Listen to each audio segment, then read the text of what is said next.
안녕하십니까. 오늘의 내 맘대로 낭독은 바로 진시황 괴담입니다. 이 진시황 괴담이 네이튼판에서 올라온 그런 썰이더라고요. 그래서 이 썰이 좀 재밌을 것 같아서 여러분들에게 한번 이 소혹하니 이야기 해보려고 합니다. 바로 가시죠. 교수님에게 들은 기묘한 이야기가 있어. 일단 그 교수님에게 이야기를 들었던 상황에 대해 이야기를 해줄게. 교수님은 중국어학과 교수님이셔. 그런데 단순히 중국어만 하시는 게 아니라 중국의 문화나 지역 역사 같은 것도 굉장히 해박하셔. 지금은 나이가 많으시지만 젊었을 때는 직접 중국 이곳저곳을 돌아다니기도 했대. 이건 지금으로부터 몇십 년 전. 그러니까 교수님이 아직 젊었을 적의 이야기야. 지금은 중국 여행을 하는 게 쉽지만 92년 한중수교 이전에는 쉬운 일이 아니었어. 중국은 공산주의 국가였고 실제로 종북주의자들이 중국을 루트로 북한에 가거나 주체 사상을 배워오는 경우가 왕왕 있었던 모양이야. 그래서 과거에는 중국을 방문하려면 굉장히 복잡한 절차를 거쳐야 했고 비용도 장난이 아니게 많이 들었어. 그래서 교수님은 자신과 뜻이 맞는 친구 2명과 함께 조금 편법을 준비했어. 한국에서 중국으로 가는 게 아니라 한국에서 동남아, 동남아에서 중국으로 가는 루트를 타는 거였지. 오해할 사람이 있을까 싶어서 미리 말하는 거야. 우리 교수님이 중국을 여행하고자 했던 것은 순수하게 학자로서의 열의 때문이었어. 당시 중국은 미지의 세계나 다름없었고 대학생들이나 학자들도 진짜 몇십 년 전에 나오는 교재로 공부하고 있었대. 그러다 보니 중국 문화 연구는 상당히 열악할 수밖에 없었고 그래서 중국 여행을 계획한 거지. 무슨 불순한 의도가 있었던 건 아니야. 그런데 문제가 생긴 게 처음에는 한국에서 동남아에서 중국으로 가려고 했는데 동남아 라오스인가? 필리핀인가? 미안, 기억이 잘 안 나네. 입국 심사가 탈락한 거야. 당시 한국은 못 사는 나라였고 그 때문에 불법 취업 문제가 심했나 봐. 그래서 교수님은 다시 일본을 거쳐 가는 루트를 세워. 잘은 모르지만 일본에서 동남아로 가는 것은 수월했나 봐. 교수님과 친구분들은 그 말만 믿고 일본으로 갔대. 그런데 거기서도 입국 심사를 탈락했어. 그래서 우린 다 망했어 이러고 있는데 제일 동포 한 분이 자신과 함께 가지 않겠느냐고 제안을 했대. 그분은 일본과 동남아를 오가면서 보따리 장사 비슷한 걸 했는데 그쪽 관리들이 엄청 썩어 있어서 적당히 뇌물 좀 찔러주면 장사꾼들 3-4명쯤은 눈 감아 준다는 거야. 그 말에 혹한 교수님과 친구분들은 단방에 오케이 하면서 따라갔대. 사실 그거 말고는 방법이 없었고 말이야.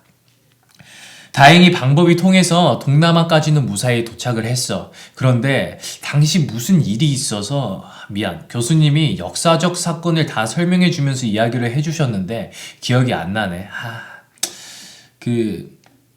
교양이라서 대충 들었거든.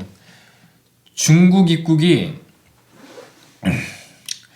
또 힘들어졌나 봐. 그런데 여기까지 와서 다시 돌아갈 수는 없잖아. 악이 빡친 교수님은 불법적인 루트까지 찾기 시작했고 중국까지 무사히 데려다 준다는 브로커를 만났어. 브로커가 말한 루트는 대강 이랬어. 우린 강을 통해 밀림을 지난 다음에 중국 작은 마을에 도착할 거다. 거기까지 데려다 주겠다. 거기가 무슨 지방이라고 했더라? 어쨌든 좀 울창한 밀림 지역이고 중국 공안도 잘 안 찾는 오지래. 그래서 오가는 게 쉬울 것이라고 하는 거야. 그렇게 교수님과 친구분들은 동남아에서 중국까지 미리국을 시도하게 돼. 브로커는 트럭과 지게차를 번갈아서 타고 가는데 처음에는 자신을 일본의 가전제품 같은 것을 들고 가는 상인이라고 소개했대. 알다시피 공산주의 국가인 중국은 외부 고가 사치품에 굉장히 민감하거든. 하지만 상류층은 알게 모르게 그런 사치품을 사모으는 것을 즐긴대. 그래서 그게 상당히 돈벌이가 된다고 하더라고. 교수님과 친구분들은 그 말만 믿고 따라갔고 그런데 동행한 지 한 4일쯤 되었을 쯤에 정말 우연히 짐을 뒤지다가 그 사람이 뭘 밀수하는지 발견했대. 그건 다름 아닌 마약이었어. 일본의 전자제품을 밀수한다는 것은 숭뻥이었던 거지. 이쯤 되자 점점 브로커와 함께 있는 게 불안하기 시작했어. 모르는 사람이 있을까 말하자면 중국은 마약에 굉장히 민감해. 아편 전쟁 이후로 마약은 가지고만 있으면 외국인 내국인 할 거 없이 그냥 사형이야. 이쯤 되자 교수님과 친구분들은 슬슬 불안해지기 시작했어. 만약 잘못 걸리면 자기들도 끌려가서 그 즉시 사형인데다가 그 블로커라는 사람 총도 가지고 있었거든. 만약 실수로 이상한 모습을 보였다가는 입막음을 하려고 죽음을 당했을지도 모르는 일이었어. 몇십 년 전 중국이라고 생각해줘. 그 나라는 심심하면 사형 내리는 나라니까. 거기다가 미리 꾹절하면 야짤 없겠지. 그래서 일단 이 사람에게서 도망치자는 계획을 세웠어. 마침 밀림을 지나고 있었는데 사람도 잘 안 다녀서 어디 멀리 숨어버리면 못 쫓아올 것이라고 생각했거든. 그래서 새벽에 자고 있을 틈을 봐서 그냥 앞도 안 보고 숲으로 도망쳤대. 그런데 그때 교수님이란 친구분들이 살고자 하는 욕구가 너무 커서 진짜 앞만 보고 도망치다 보니 길을 잃었대. 농담이 아니라 정신을 차리고 보니 쑥 한포판이었던 거야. 부르뜨니 숲이었어. 이거 교수님이 한 드립이야. 당시 교수님과 친구분들은 그냥 숲에 숨어 있다가 왔던 길로 되돌아가면 될 거라고 생각했던 거야. 하지만 오지 밀림이 그리 쉬운 것이 아니었어. 그래서 헤매고 헤매다가 우연히 강을 발견했대. 강 근처에는 보통 마을 사람들이 몰려 사니까 일단 강을 좀 따라가 보자 하고는 무작정 강만 따라서 갔어. 당시 교수님과 친구분들은 먹을 만한 게 전혀 없었어. 다행히 근처가 밀림이라 나무 열매라던가 물고기나 가지가 있어서 그럭저럭 배는 채울 수 있었대. 그런데 문제가 바로 물이었어. 중국은 물이 굉장히 좋지 않아. 황하강 들어봤지? 강 자체에 뿌옇게 흙먼지가 끼어 있어. 그래서 물을 끓여 먹는 차 문화가 발달한 거래. 일단 목이 마르니까 근처에 강물을 마셨는데 이것 때문에 매일 설사에 시달렸대.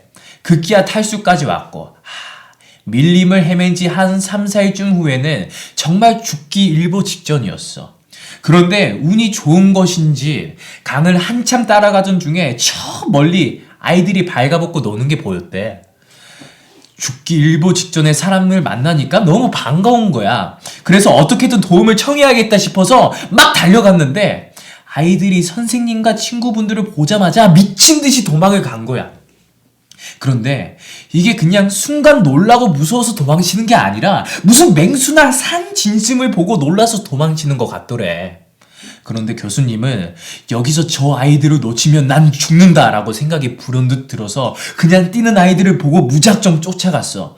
물론 교수님과 친구분들은 탈수로 힘이 없었지만 어른이었고 아이들을 앞지르는 것이 어려운 일은 아니었지. 그래서 아이들을 쫓아 막 달려갔는데 아이들이 갑자기 어디 벼랑 틈으로 숨은 거야. 그래서 따라가다 보니까 거기에 조그만한 촌락이 있던 거야. 그런데 그 마을이 무슨 우리나라 새마을 운동 당시 시골 마을 보는 것 같았대. 막 벽도 항토벽이고 지붕도 초가집이고 갑자기 아이들이 놀라서 달려오자 마을 어른들도 놀랐는지 우르르 몰려왔나 봐. 교수님과 친구분들은 그냥 사람이 있다는 것에 반가워서 막 붙잡고 도와달라고 통사정을 했대. 교수님도 처음에는 식인종 생각을 하셨어. 교수님은 중국 여행을 계획하셨을 정도로 웬만한 통영 중국어도 능통하고 한자도 많이 아셔. 그런데 아는 중국어를 총동원해도 도저히 그 사람들이랑 말이 안 통하는 거야. 하지만 일단 지금 꼴이 말이 아닌데다가 바디랭귀지로 힘들어 죽겠다는 식으로 대강 하니까 마을 사람들이 점차 경계를 풀고 물이나 먹을 것을 가져다 줬어. 그렇게 정신을 좀 차리고 나니까 그 마을에 총장 비스무리한 사람이 왔대. 이 사람이 하는 말이 너무 방언이 심해서 도저히 못 알아듣겠는 거야. 분명 이게 중국어 같은데 중국어가 아닌 것 같은 그런 기분? 그런데 이 촌장이 계속 뭐 한 가지만 말하더래. 찌보지오 하오 찌오잉? 미안. 교수님이 대강 이런 뉘앙스로 말만 하셨어. 그냥 알아들을 수 없는 중국어라고 생각해줘. 그냥 무슨 말만 해도 찌부지오 하오 찌우잉? 배고프다고 해도 찌부지오 하오 찌우잉? 여기가 어디냐고 해도 찌부지오 하오 찌우잉? 이 말만 계속하는 거야. 그래서 도저히 말이 안 통하니까 답답해서 교수님이 메모장이랑 볼펜을 꺼냈대. 일단 그들도 어느 정도 글자는 쓸 수 있으니까 한자로 필답을 하려고 했던 거지. 잘은 모르지만 과거의 언어가 안 통할 때 한자 문화권에서는 종종 이렇게 한자를 통해 필답을 했대. 촌로는 그 볼펜이랑 메모장을 신기해하면서 뭐라고 막 열심히 썼대. 그런데 웃긴 게 이 사람들이 쓰는 한자도 정말 듣도 보도 못한 한자라서 뭐라고 쓰긴 쓴 것 같은데 진짜 알아보지를 못한 거야. 한 몇 시간쯤 이렇게 되니까 양쪽 둘 다 지쳐서 그냥 모든 걸 포기했어. 그래서 일단은 그 마을에 묵기로 했는데 그 사람이 조금 이상한 점이 있었대. 일단 교수님이란 친구분들이 입고 있던 물건을 굉장히 신기하게 생각했대. 그리고 남자고 여자고 그냥 털이 수북해서 무슨 원숭이를 보는 것 같았다는 거야. 우리 주위에도 털 많은 사람들 간혹 있잖아. 근처에 나무나 벼량이 많아서 그런지 다들 그런 데를 도구 없이 척척 올라가는 등 우리가 흔히 말하는 대륙의 기상을 보여준 게지. 막상 먹고 자는 게 해결되니까 잊고 있던 학구열이 떠오른 교수님이란 친구분은 이것이 기회다 싶어서 말 이곳저곳을 돌아다녔대. 딱히 말리는 사람도 없고 말이야. 특히 이 사람들이 무슨 노동요? 비슷한 걸 불렀는데 무슨 뜻인지도 모르겠지만 그냥 최대한 비슷하게 외웠대. 나중에 도움이 될 테니까 말이야. 그런데 며칠 동안 지내다 보니까 체력이 조금 회복이 됐는데 그 마을 촌장이 다시 부른 거야. 그러고는 막 열성 넘치는 바디랭귀지로 이야기를 하는데 대강 알아챈 뜻을 간추려 보면 너 괜찮다. 여기 살아라. 내 딸 준다. 였대. 잘은 모르지만 오지마을 같은 곳에서는 근친상간을 피하기 위해서 이렇게 잘못 흘러 들어온 외국인과 결혼시키는 경우가 있나 봐. 그런데 이런 오지마을에서 결혼해서 살라니 그게 무슨 소리야.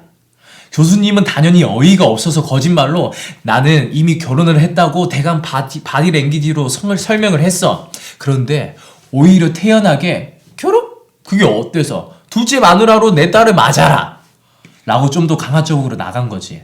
그래서 슬슬 무서워진 교수님과 친구분들은 그냥 여기를 떠나겠다고 대강 설명을 했대. 그러자 총장은 막 화를 내면서 너네들 못 가. 여기서 살아. 안 그럼 죽음. 이라고 좀 무시무시한 얼굴로 협박을 했나봐. 그래서 교수님은 나 씨빵 내가 여기까지 와서 또 죽게 생겼네 싶어서 다시 작단 모의를 했대. 그러고는 마을 사람들이 밭 일을 한 틈을 타서 또다시 밀림으로 튀었어. 다행히 먹을 것 좀 챙겨와서 저번처럼 마냥 굶주리지도 않았고 잡히면 그냥 여기서 꼼짝 못한다는 생각에 무작정 또다시 밀림으로 간 거야. 그리고 한 며칠간 밀림을 헤매고 있었는데 운 좋게 숲에서 동남아 사냥꾼을 만날 수 있었대. 그들에게 도와달라고 빌었고 다행히 밀림을 빠져나와 동남아에서 일본을 거쳐 무사히 한국으로 귀환할 수 있었어. 그런데 그리고 중국에서 추억은 젊었을 적 개고생한 추억으로 한동안 남아있었지.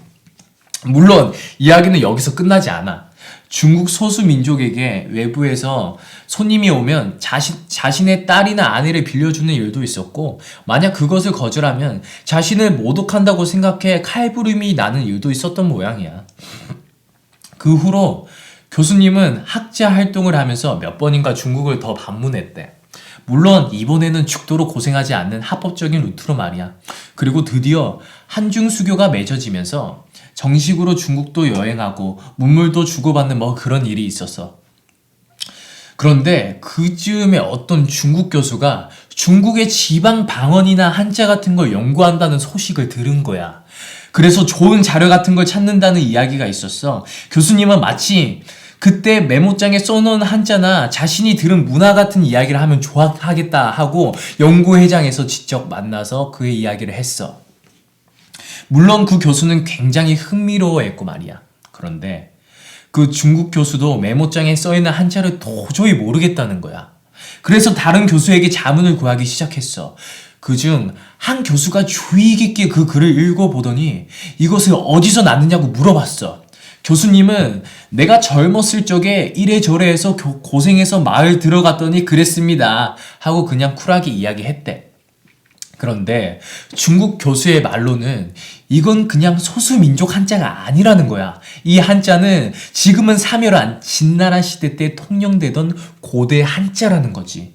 그리고 번역해본 바에 의하면 메모장에는 진나라 한자로 빼곡하게 진상은 죽었습니까? 진상은 죽었습니까? 진상은 죽었습니까? 진상은 죽었습니까? 만리장성은 얼마나 쌓았습니까? 만리장성은 얼마나 쌓았습니까? 만리장성은 얼마나 쌓았습니까? 만리장성은 얼마나 쌓았습니까? 라고 쓰여져 있었대. 이 사실이 알려지면서 학자들은 한번 발칵 뒤집혀졌는데 중국에는 전설처럼 모인의 설화가 전해 내려온대. 일종의 상상의 동물인데 진나라 시대 때 만리장성 부역을 피해 도망친 사람들이 숲으로 들어가서 마치 원시인처럼 털로 뒤덮여서 살고 있대. 그들은 자손 대대로 숨어 살면서 아직도 진나라 시대 때라고 믿고 있다는 거야. 그리고 아직도 만리장성을 쌓고 있고 자신들도 발각되면 그 부역을 해야 한다고 생각하고 있대. 진나라가 망한 뒤에 무려 몇천 년간 말이야. 그 후에 교수님은 다시 문화 연구를 위해 중국을 다니다가 어디 만주 지방 쪽을 들르셨대. 그런데 거기서 만주어랑 중국어가 굉장히 유창한 할머니 한 분을 만났나 봐. 만주어는 지금 사멸 위기인데다가 하는 사람도 얼마 없어서 문제가 있는 언어야. 당시에도 상황이 비슷했고. 어쨌든 그 할머니를 자주 찾아뵈면서 이런저런 연구를 하는데 어느 날 할머니가 유독 귀에 익은 노래를 하는 거야. 그때 마을에서 들었던 그 노동요였던 거지. 그런데 가사가 만주어였어. 뜻을 대강 해석하자면 만리장성을 쌓아라 높게 높게 쌓아라 뭐 대강 이런 뜻이었대. 그래서 할머니에게 여기서부터는 귀찮으니까 대강 대화문만 쓸게. 그 노래 어디서 들으셨습니까? 어머니와 언니들한테 배웠다. 만주 노래인가요? 아니다. 중국인 노래다. 가사만 만주어다. 오래 불리던 노래인가요? 그렇다. 어떤 중국인이 가르쳐줬습니까? 모른다. 그런데 이거 중국인이 가르쳐준 게 아니다. 먼 옛날에 원숭이들이 가르쳐준 노래라고 한다. 라고 했대. 원숭이들이 모인을 가리키는 것인지는 교수님도 몰랐대. 그냥 전설은 전설이니까. 나도 이 이야기가 진실인지 어디인지는 몰라. 하지만 교수님이 거짓말을 괜히 지어낼 뿐은 아니라고 생각해. 그리고 거리를 따지는 사람들이 있는데 난 오히려 그렇기 때문에 그들이 그런 모습으로 남아있던 게 아닐까 싶어. 만약 근처에 있었다면 진나라가 망한 뒤에 자연스럽게 그들도 중국 대륙에 섞여 들어갔겠지. 하지만 노역을 피해 최대한 멀리 도망치다 보니까 그런 오지숙소까지 찾아들게 됐고 그렇게 오랜 시간 동안 외부와 격리된 채 그런 모습으로 아직까지 살고 있는 것인지도 몰라. 일단 이야기는 여기까지가 끝이야. 스레인 이상 이 글을 밀어달라고 막 주장하지는 않겠어. 하지만 한 번쯤 생각해봐. 아직도 드넓은 중국 대륙 어딘가에는 지금도 진시황이 살아있고 만리장성을 쌓고 있는 중이라고 믿는 사람들이 살고 있을지 몰라. 그들에게 있어 만리장성 노역은 몇천 년간 이어지고 있겠지. 어쩌면 앞으로도 계속해서 말이야. 내가 준비한 이야기는 여기까지였어. 다음에는 좀 더 새로운 이야기를 들고 오도록 할게. 그럼 오늘 또 고생했고 여러분들 안녕히 주무세요.